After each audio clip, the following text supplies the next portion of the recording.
We're going to do the last, the last ice. I skipped the one that's next to the last, but we'll do the last one.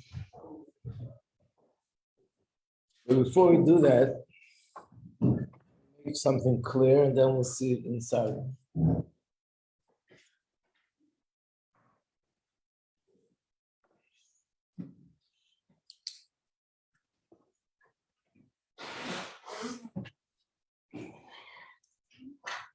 Shana, your last name is Kozlovsky. How's it spelled?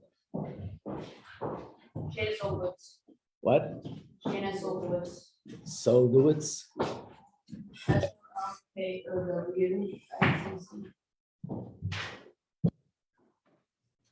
Sokowitz, okay.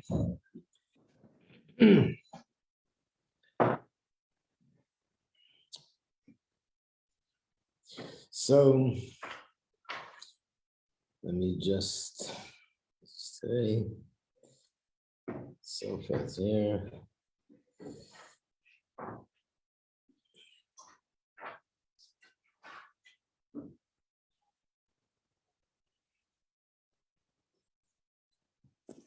Okay, so let's make one thing clear, which is really,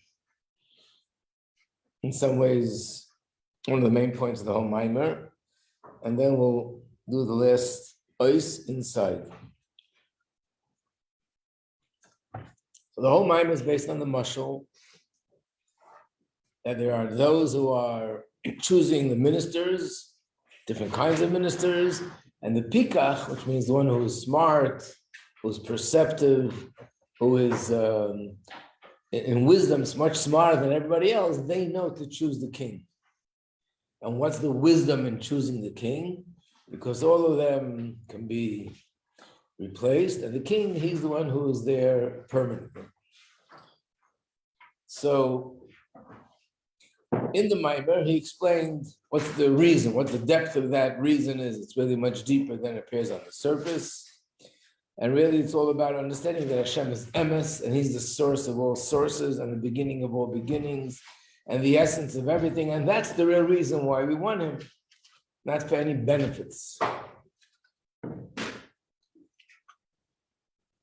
But there was a question in the Maimer, and that's what I want to go over, the answer on that question. The question was that here we're explaining that there's a reason, and the ministers give their reason, and in the pasuk that's brought down, there is no reason. It just says, Chelki Havaya Omra Nafshi. Hashem is my portion, which means my connection to Hashem is just down to the core, the essence. Hashem and me are one, and therefore we're inseparable. So it's not based on a reason, it's because that's the essence.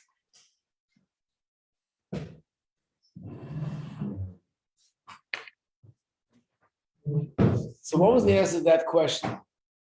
If there's a reason, why do we connect it to the fact that there's the essence? Do you remember the answer to that question? Whoever knows the answer, please do me a favor. Just give me the answer. See the question? The question was, why do we need both things? The Medrash gives a reason, how it's logical. It makes perfect sense to choose Hashem over the ministers. Then why does the Medrash bring the pasuk, which says that the reason or the basis for choosing Hashem is not reason, it's just Chelki Havaya, Omra Nafshi, that there's an inherent connection, and we and Hashem are inseparable, and that's why we choose him, which is not reason, it's beyond reason. So what do we need a reason for? I mean, the reason makes perfect sense. What do we need to explain that it's also because we're from Hashem's essence? In case you don't get the reason, like some people aren't in tune enough to get that reason. So you're saying the answer is because some people are not intelligent enough. But here it's saying the intelligent ones, they're giving both points. First of all, they're saying Chelki Havaya Omra Nafshi, and they're giving a reason. Why do they need both? Isn't it because your seichel isn't like completely like reliable? Then in certain situations your seichel can tell you something opposite. That was the answer. We said that intellect, logic, we can't rely on intellect, logic, because intellect and logic is all about me. That's my essence, the essence of me. And me wants the most and the best for myself. So if there wouldn't be anything deeper, just pure logic, logic would never come to the conclusion, give everything up, all the abundance for Hashem. The logic will always dictate and find explanations and reason and rationalize why I should get more and more. But because the essence of Hashem is in me and I'm connected to that, that'll guide my logic, that'll go in the right direction. Is that clear? Remember that? But now I want to ask a question in the reverse. And the reverse is, okay, if we have that, then why do we even have to talk about logic? Why don't we just focus on the fact that we and Hashem are one and not even give any reasons?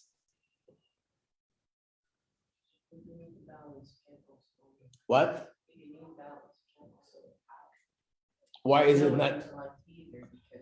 Why isn't that balanced? I would think the opposite. If I'm accepting Hashem and choosing Him because of the essence, that's like so much stronger than reason. It's like solid, rock solid, that you can't budge. Reason, you can always try to find another way of looking at it. But if it's just because me and Hashem are inseparable, I think that's more solid and more balanced than anything else.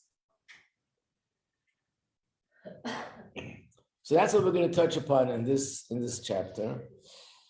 And let me first explain and then we'll do the words inside. So we didn't supposed to know. No, I didn't say, please give me the answer. You see, for the first thing I said, please give me the answer. So the answer is, in the language of the Maimer, if our choosing Hashem would be just because we and Hashem are one in essence, that would be that our choice and to Hashem is makif. The fact that we do it because of reason makes it pnimius.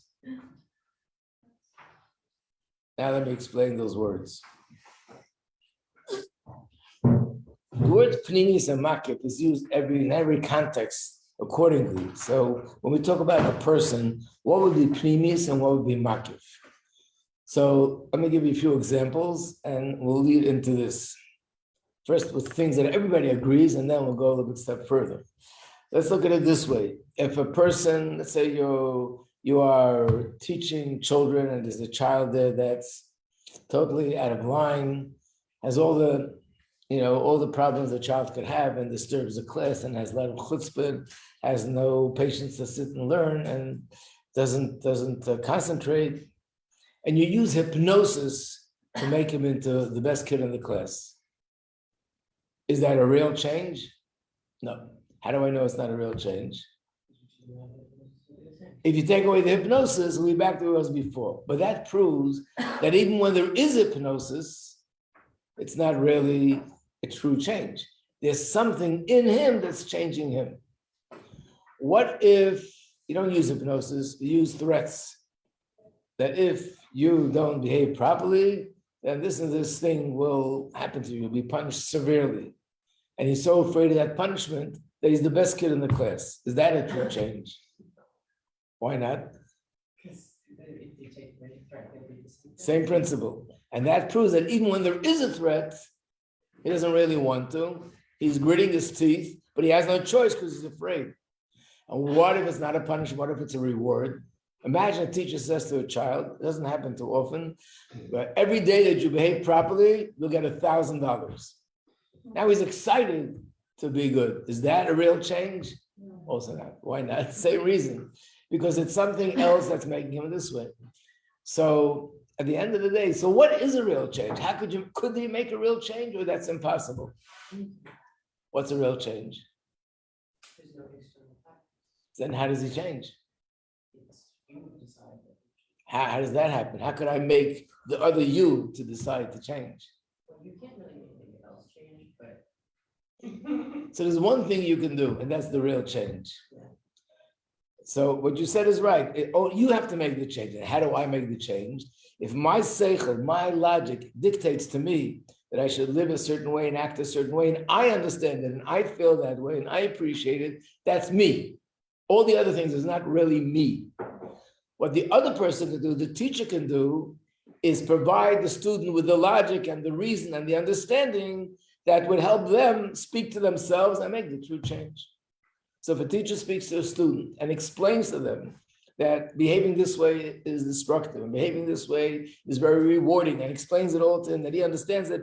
And he gets excited because his seichel, it resonates with his seichel, and his seichel says, wow, this is the way it should really be. That's me. In fact, there is no way, in essence, that a real pneumistic, a true change can take place unless it is processed through the intellect. Any other change, if it's not processed through the intellect, to some degree is not going to be a true change.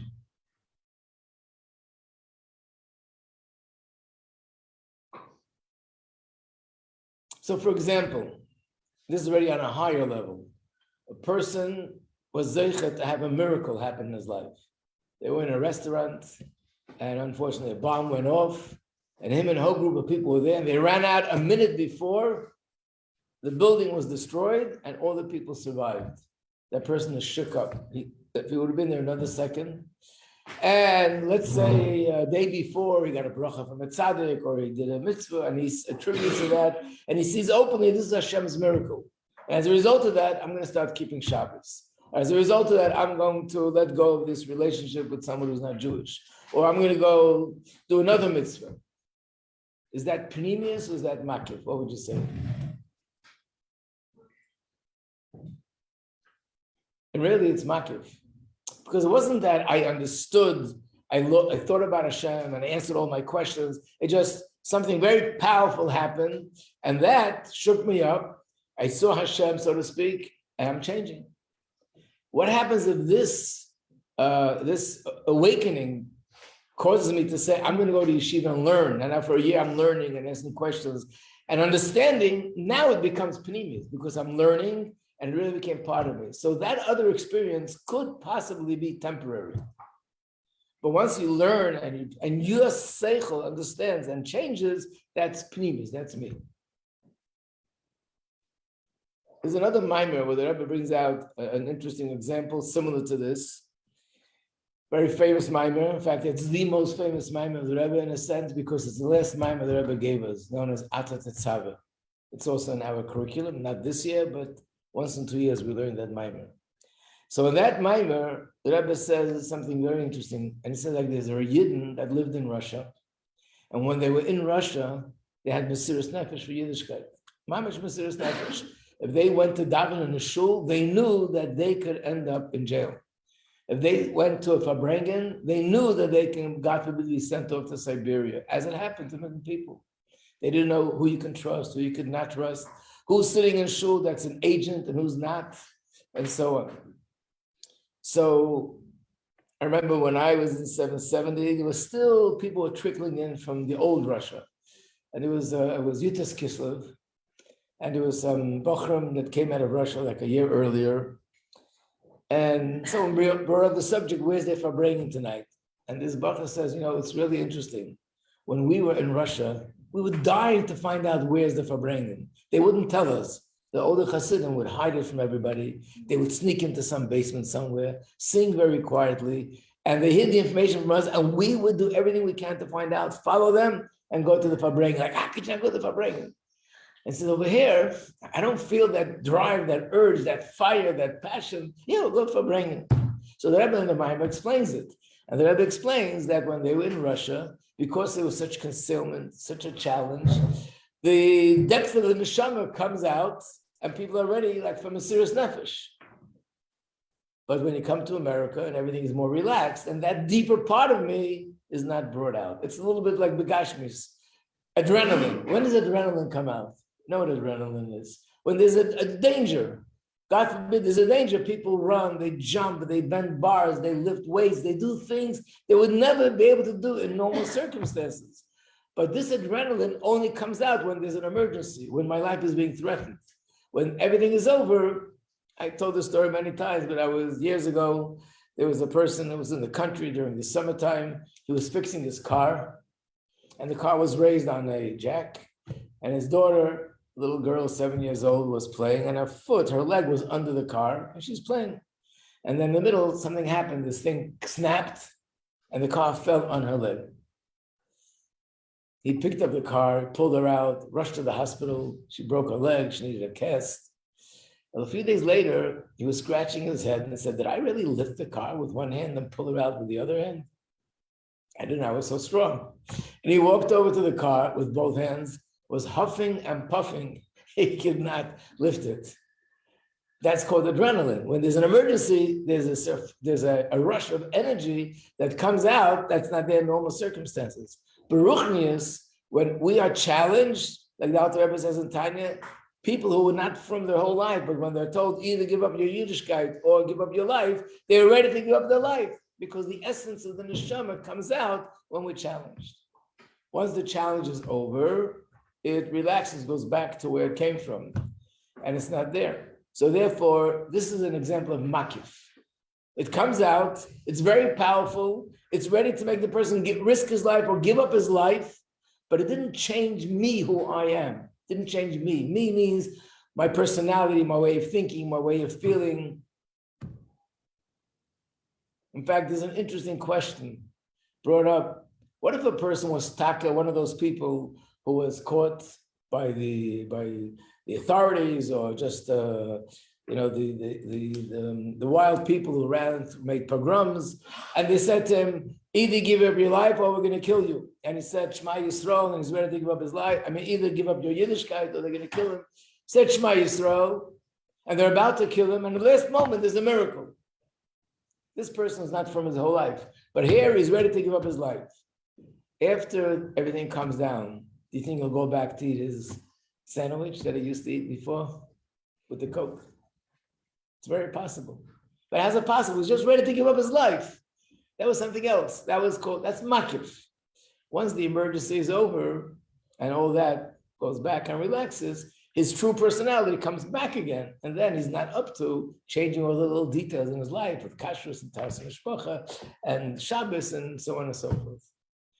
So when is it pnimius? If it changes me, which is who I am, what I am, my personality, my perception of things, my value system, that's me. Which is what? Seichel. That starts with Seichel. So getting back to the Maimer, yes, we choose Hashem because our essence is connected to Hashem and it's inseparable. So we choose Hashem, even though the ministers will give us more. I don't care about anything. I just want Hashem. That's beautiful, but that's makif. So therefore, the Medrash says, no, there's also a reason. You explain it and it makes sense. And then this makif is sort of processed through the intellect and becomes pnimis. And then it's a good shidduch. Makif and pnimis together is the best shidduch you could put together. You need a good shadchan, but you follow? So this makif come in pnimi? Right, because I'm now processing it through logic, through intellect, and it makes sense to me.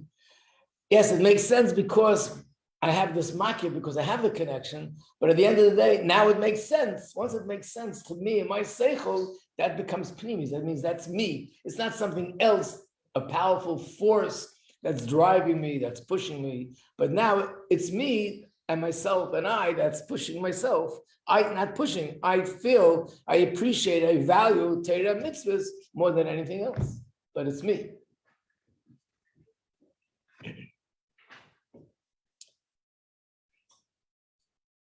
This is one of the big mistakes also that people make about Chassidus Chabad. Like very often, people say, you're Chabad, you got to understand, it has to make sense. But whoever knows anything about Chabad, especially the Rebbe Sichos, knows that one of the wildest things in the Rebbe Sichos is shtus de kedusha. Do things that are out of the box, don't make any sense, above seichel. How is that Chabad? Because the answer is a big mistake. Chabad is not seichel. But Chabad means chacham v'yira das. Chabad is just the opposite. In Chassidus, you learn how Hashem is Ein Sof, bli gvul. And as much as you'll explain bli gvul, there's a higher bli gvul and infinite, and there's nothing. All that is explained. The purpose of the seichel is to internalize it, not chas v'shalom. We're accepting Hashem because of seichel. We accept Hashem because of nasa. Nishma, which means now let's learn it and understand it. That's to internalize it in a deep way, that it should become me. And that's what we saw in Russia, like the people who mainly had Mesiras Nefesh, in a way, with all the stories about getting arrested and ending in Siberia, was mainly Chassidus Chabad. Where does Chabad lead to Mesiras Nefesh? Chabad is Seichel. And the answer is no. Chabad, Chassidus, is the opposite. It's a commitment and Chalki Havai Amra Nafshi, it's makif, it's essence, and it's deeper than logic. The Seichel is only there to allow the logic to be internalized and become part of me.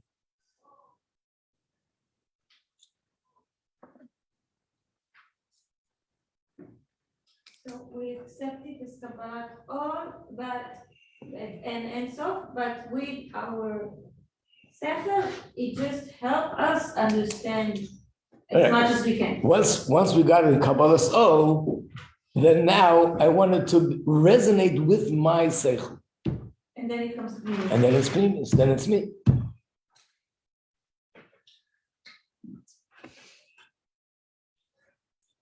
No, but just like I understand, it's not right to steal. That's me. My logic, these are my values. Stealing is unethical, and killing is unethical, and other things are unethical. It makes sense to me. So once I accept the Kabbalah soil, and then I understand it, it makes sense to me, just like all those things make sense to me. That's me. It's not something else that is overwhelming me or overpowering me or lifting me, a wind that lifted me, that becomes me. Okay, let's do the last ice inside now. Can't guarantee that every word will be understood, but for the most part, we'll get it. So that is page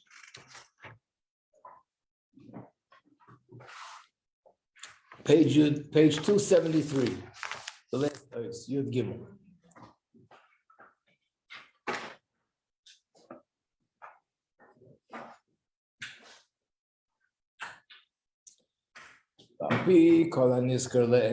Based on everything said before, we can now explain the connection of Bechiras Yisrael b'Kadosh Baruch Hu, Yidden choosing Hashem, and the other part, which is Hashem choosing Yidden. So you remember the beginning in the Maimer, he brought down from the Medrash that it says Yidden are fortunate because they choose Hashem. And then he also says Yidden are fortunate because Hashem chooses them. But in the beginning of the Maimer, he says that it's a contradiction. From the one part of the Medrash, it appears that the primary thing, the main thing is that we choose Hashem. From the other side of the Medrash, it looks as if the main thing is that Hashem chooses us. So which one is it? What is the most important part? So he says like this: the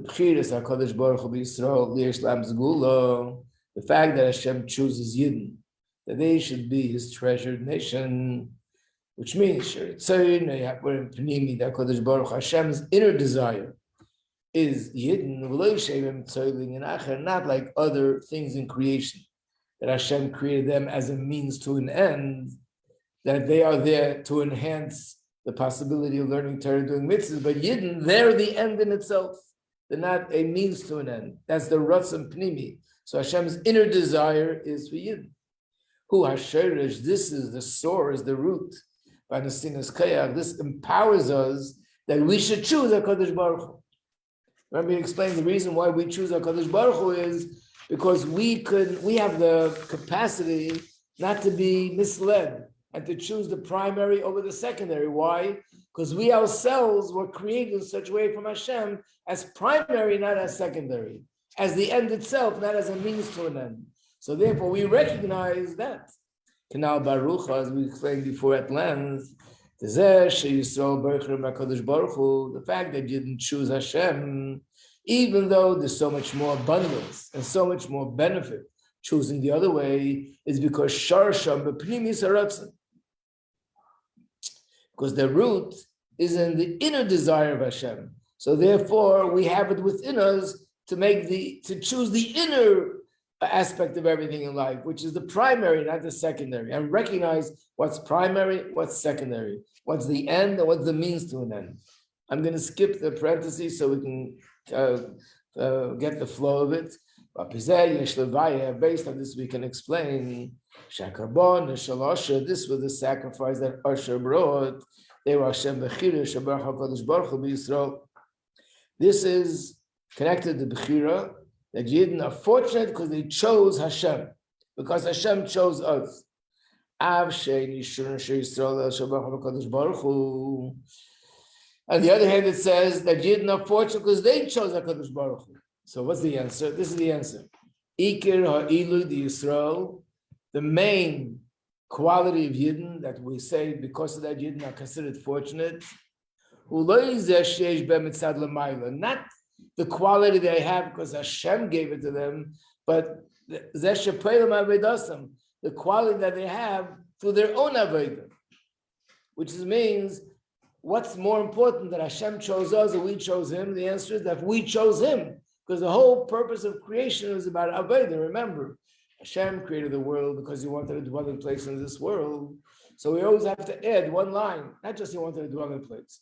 He wanted a dwelling place in this world to come about through the avodah of a yid. So the whole purpose is avodah. That's the whole purpose. And therefore, which is more precious to Hashem? Not the fact that Hashem chose us, but more that we chose him, because that's the avodah. This part, which we chose him, who ikra nachas ruach, that's the main thing that gives Hashem pleasure from the fact what we do. However, what empowers us that we could make that choice, the way it was explained in the Maimer, is because Hashem chose us. Being that Hashem chose us, that empowers us that we choose him. So therefore, the main thing is that we chose him. And the fact that Hashem chose us, that's what empowers us that we can choose him. Page 276. So then there's a question, so why did the tribe Usher have to bring a carbon to bring this out? It's a fact, it's already a fact. So the Rebbe says, like everything else, it's a fact, but by the karbanas of Usher, and they're having the kavana, they brought out all this in a more revealed way, that we become more aware and more conscious of Hashem choosing us, and become more aware, more conscious of our capacity to choose him. That's what it says. The neis of la koyach. In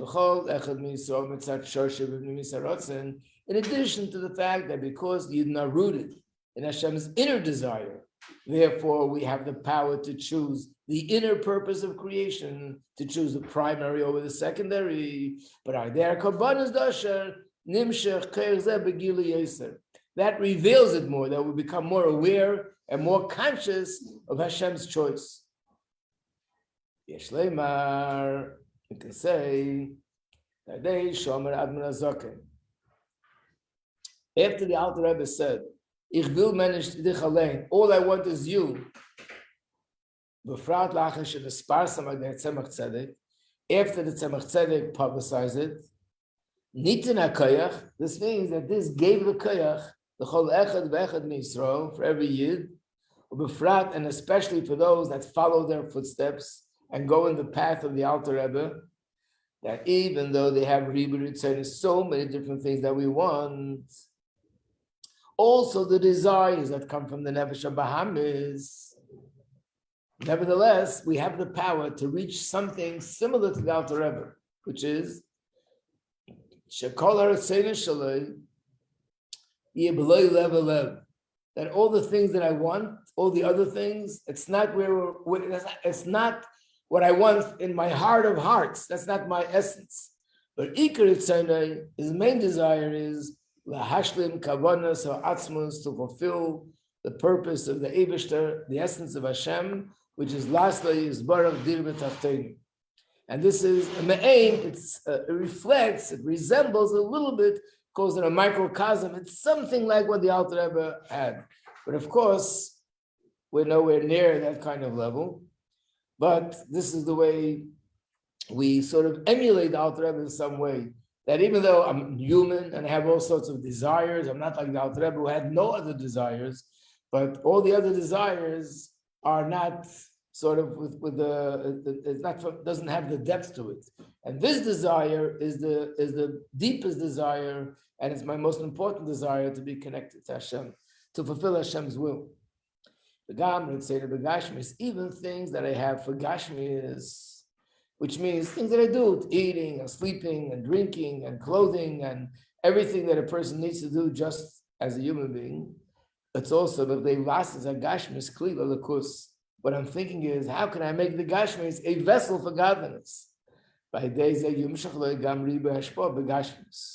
and ultimately, through this, Hashem will give an abundance of Hashpah, not only in a spiritual way, but the Gashmis, all the brachas in the most Gashmis, down to earth, concrete level. Kamayim Adman Zaken, the Rebbe once said, that Eibishter git in Gashmis and in Machapon Gashmis Ruchnis. The Eibishter gives us Gashmis, and our job is, it's interesting, first it was Ruchnis, then Eibishter transforms into Gashmis, and then he says, okay, now I want you to turn it back from Gashmis into Ruchnis.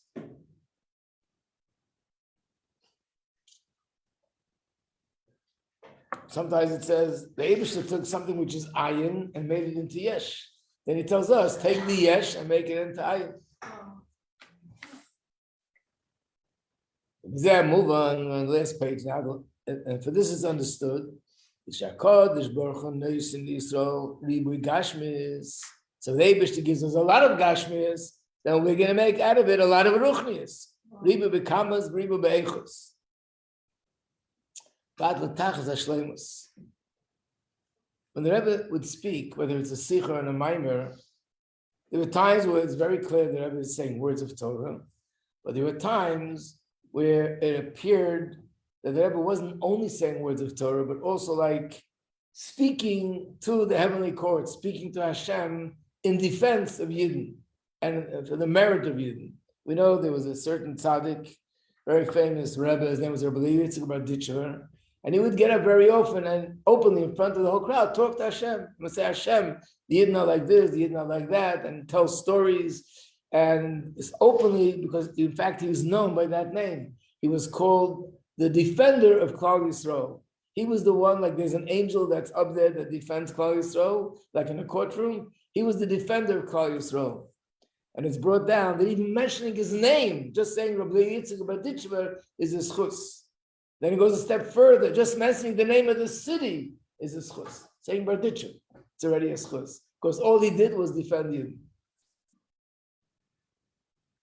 I think the Rebbe once said, the Rebbe always finds something in Gemara that supports something in Chassidus. You know, the Gemara says like this, that when they started the Avodah in the Beis Hamikdash, every morning, you know how they would start it? They would throw something. You read about this? They throw something. It made a lot of noise. And then everybody said, okay, the sun is shining in Hebron, and we can start the Avodah. Why Hebron? The sun is shining. They lived in Yerushalayim.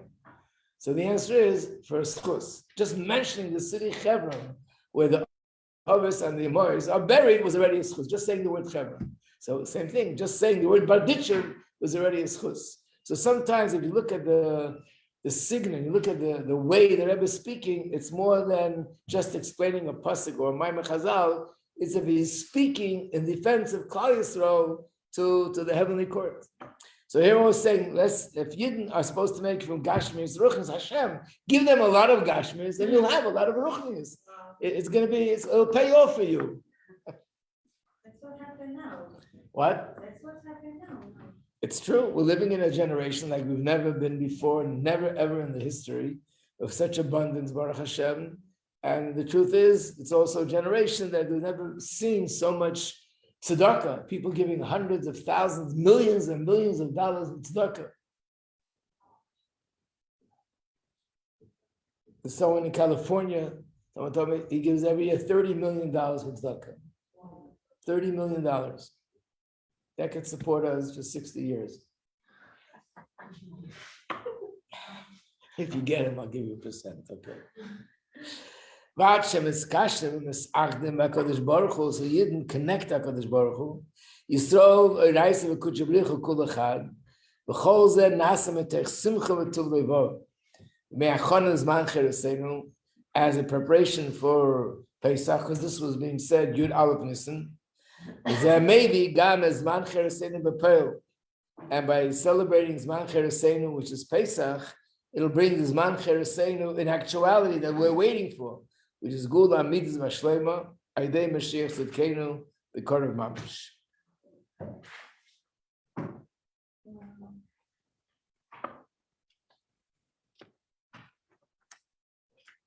So It's a mimer, it's a very deep mimer, very, as they say in Yiddish, geschmack mimer, it's a mimer that gives a lot of pleasure. But you'll see that every time you learn the mimer again, you'll understand it even more clearly. Can we learn it again? What? Can we learn it again?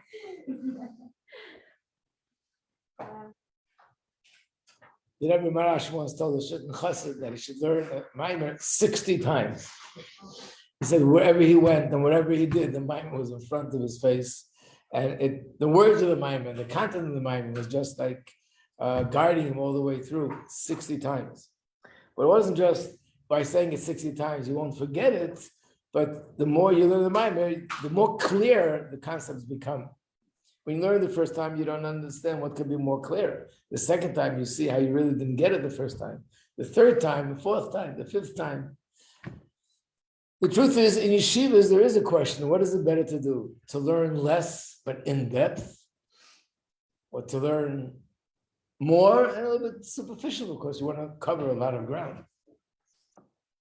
So in yeshivas, they actually have two kinds of schedules of learning in the most yeshivas. One they call Legirsa. Legirsa means just for knowledge, to get more general knowledge, and they go fast. And the other is called Le'iyun, where they'll go slow, and they'll spend who knows how much time on one page, and they do it in depth, but then they get the advantage of in depth. And you need both. And we need time. You need time. And the more you study, the more knowledge you have, actually, the more in depth you can go. It's not totally not related one to the other. There's a mushal. Could be wrote it up in class that when a person is digging a hole in the ground, take a shovel, dig a hole in the ground. How deep can you dig? We don't know. Yes, we do. Yeah. You can only go as deep as long as the shovel is. If the shovel is 3 feet, you can't dig deeper than 3 feet. What's a shovel? It's not a word up in Kabbalah, it's an English word, which means, what is a shovel in Hebrew? Pick up sand, pick up snow. Okay. What is it in Hebrew? Forgot Hebrew, okay. I forgot Hebrew. I only think Chassidus Okay, we better stop learning the mimer. Hold on. So it's only as long as the shovel. The shovel is 3 feet, you can dig 3 feet. If it's 10 feet, that's as far as you can go. But if you make the hole wider, you go down and you dig deeper. You go down, you dig deeper. You can go as deep as you want. So same as with knowledge. If you have broad knowledge of Torah, you can go in much deeper. It's not just one is depth and one is knowledge, but they're connected. So the truth is, that's the way it should be. A person should try to find time to learn things in depth and to find time to learn things that have more general knowledge. Because if you don't have general knowledge, you don't really understand things deep, and sometimes misunderstand it completely.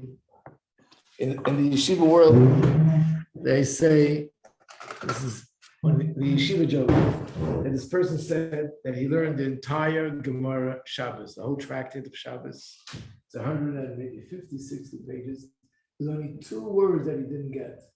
One goes like this, and one goes like that. Other than that, he learned the whole thing. Rishus Rabin and Rishus Yachid. If you learn the whole tractate without knowing what these 2 words mean, you really didn't learn anything. It's impossible. But that's basically what it means, that you need broad knowledge of subjects in order to be able to understand things in depth.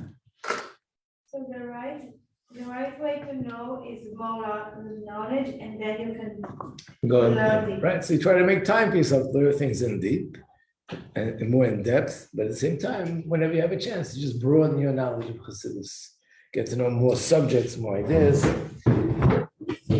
That also helps for depth. Okay, so as I said, next week, the Maimon we're going to learn is a Maimon from the Frierdiker Rebbe. and it's called Nasana Elias Kirktana. It's a more, after such a mimer, I took another mimer that helps us like come back down a little bit, down to earth. It's more avoida kind of mimer, but it's a very beautiful mimer. And you can find it either in Sefer HaMaimorim Kuntresim, Volume 1, or I think we made a copy here in school from the original, but that's probably the easiest place to find it. That's the most common. Sefer HaMaimorim Kuntresim of the Friedrich Rebbe, Volume 1. If there's anybody online that doesn't have it, you can call Mrs. Yaffe and she could scan it and send it to you. Okay. Shabbos. Actually, today for Mashiach Gula, because Ms. Nemli can be here, we'll be together. I'll teach something for both classes. Mashiach Gula. Okay. Thank you, Rabbi. Good Shabbos. Shabbos, Maya. Thank you.